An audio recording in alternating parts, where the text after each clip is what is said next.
سمندر سے لے کر خشکی تک اور آبادیوں سے لے کے جنگلوں تک، شہروں سے لے کے دیہاتوں تک جتنا بھی فساد ہے، اس فساد کا باہر کے انسان کے باہر سے کے نظام سے کوئی تعلق نہیں ہے۔ اس سارے فساد کا تعلق مسلمان کے اپنے بدن سے نکلنے والے اعمال سے ہے۔ عمل تو پھر دور کی چیز ہے، بلکہ اللہ رب العزت نے مسلمان کو اصل کائنات بنایا ہے، اصل کائنات مسلمان کو بنایا ہے۔ اور مزید عرض کر دوں کہ انہوں نے اپنے سارے مسائل کو اور تمام پریشانیوں کا الزام محض حکام پر لگایا ہوا ہے۔ صاف بات ہے، جس طرح جانور اصل کائنات نہیں ہے، اس طرح اللہ کا نہ ماننے والا بھی اصل کائنات نہیں ہے۔ تو میں نے عرض کیا کہ جو لوگ اپنے حالات کو حکام سے جوڑ دیتے ہیں یا اپنے حالات کو اسباب سے جوڑ دیتے ہیں، ایسے لوگوں کو قبر تک بھی راستہ نجات کا نظر نہیں آتا۔ میں کچھ ضرور بات عرض کر رہا ہوں، میری بات توجہ چاہے گی بہت۔ جس طرح جانور اصل کائنات نہیں ہے، اللہ کو نہ ماننے والا بھی اصل کائنات نہیں ہے۔ اصل کائنات صرف مسلمان ہے، اصل کائنات صرف مسلمان ہے۔ اس کی وجہ یہ ہے کہ یہ اصل کائنات محمد صلی اللہ علیہ وسلم کے دین کو اس نے اختیار کیا ہے، اس لیے نظام کائنات جو چلے گا وہ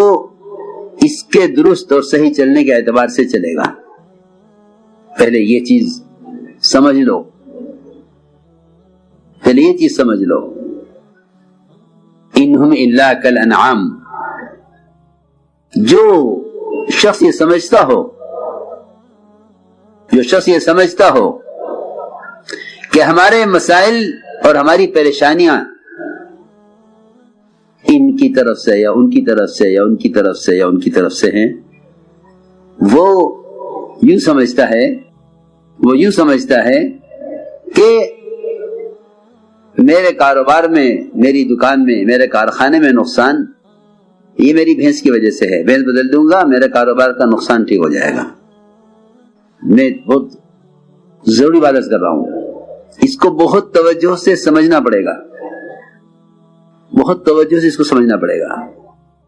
جتنے بھی حالات مسلمانوں پر ہیں، یہ ان حالات کی نسبت ایسی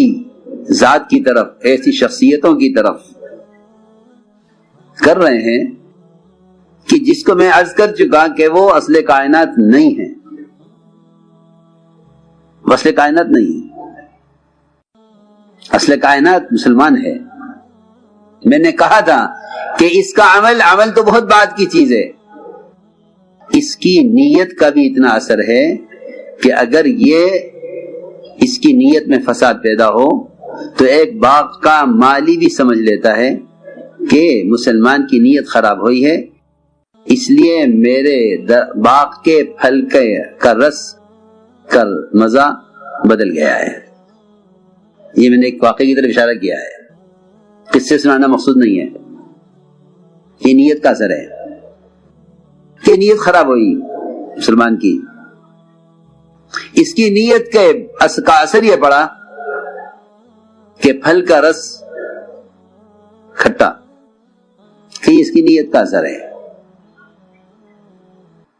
تو میں نے عرض کی ہے بہت اہم بات ہے کہ اصل کائنات مسلمان ہے۔ پریشانی اس لیے ہے کہ اس نے اپنے تمام مسائل کو اور اپنی تمام مشکلات کو باہر کی شکلوں سے، باہر کے اسباب سے، باہر کے نظام سے، اور مزید عرض کر دوں کہ انہوں نے اپنے سارے مسائل کو اور تمام پریشانیوں کا الزام محض حکام پر لگایا ہوا ہے۔ صاف بات ہے، محض حکام پر ہے، حالانکہ میں عرض کر چکا ہوں کہ انعام سے ان کے مسائل کا کوئی تعلق نہیں ہے، انعام سے ان کے مسائل کا کوئی تعلق نہیں ہے، بلکہ جس طرح مسلمان کے صحیح چلنے سے، اس کے اچھے کردار سے، اس کے نیک اعمال سے، اس کی دعاؤں سے، اس کے علم کے لیے قدم اٹھانے سے، جس طرح ساری دنیا کی مخلوق راحت اور امن پاتی ہے، اسی طرح انسانوں کی وہ قسم بھی امن اور چین پاتی ہے، وہ قسم بھی امن اور چین پاتی ہے جو اللہ کو نہیں مانتی ہے۔ صاف بات ہے، ان پر آنے والے حالات کا تعلق تیرے اعمال سے ہے، تیرے اوپر آنے والے حالات کا تعلق ان کے اعمال سے نہیں ہے۔ میں یہ کہنا چاہتا ہوں، جو حالات تجھ پر آ رہے ہیں اس کا ان سے کوئی تعلق نہیں ہے، جو حالات ان پر آ رہے ہیں اس کا تعلق تیری بدعملی سے ہے۔ جی ہاں، ورنہ مسلمان کا عمل، اس کا کردار، اس کے اخلاق، اس کے معاملات، اس کا معاشرہ اتنا پاکیزہ تھا کہ اغیار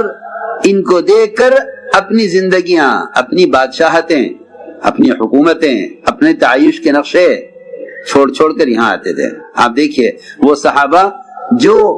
بادشاہت کے زمانے سے، وہ بادشاہت کے ماحول سے نکل کر آئے اور اسلام قبول کر کے صحابی بنے، اور وہاں کی عیش کی زندگی کو لات ماری یہاں کے فقر کی زندگی کو حاصل کرنے کے لیے۔ ہاں، تو میں نے کچھ بنیادی بات عرض کی ہے کہ دنیا میں جتنا بھی فساد ہے، اس فساد کا تعلق مسلمان کے باہر سے کسی چیز سے بھی نہیں ہے، اس کا تعلق کوئی نہیں ہے۔ یہ پہلے اس کو دل میں اتارو، تاکہ جب کوئی حدی حال آئے، تجارت میں، زراعت میں، ملازمت میں، ان کی آمدنیوں کے کم ہونے میں، ان کو تنخواہ نہ ملنے میں، ان کو ریزرویشن نہ ملنے میں، یہ یوں نہ کہیں کہ حالات مسلمان کے لیے، مسلمان کے ساتھ ہیں صرف، بلکہ یہ یوں کہیں کہ ان سارے حالات کا تعلق ہماری بدعملی سے ہے، ان سارے حالات کا تعلق ہماری بدعملی سے ہے۔ اس لیے فرمایا کہ جتنا فساد بر و بحر میں ہے اس کا تعلق براہ راست مسلمان کے بدن سے نکلنے والے اعمال سے ہے۔ سمجھتے تھے کہ مسلمان مخدوم ہے، کائنات خادم ہے،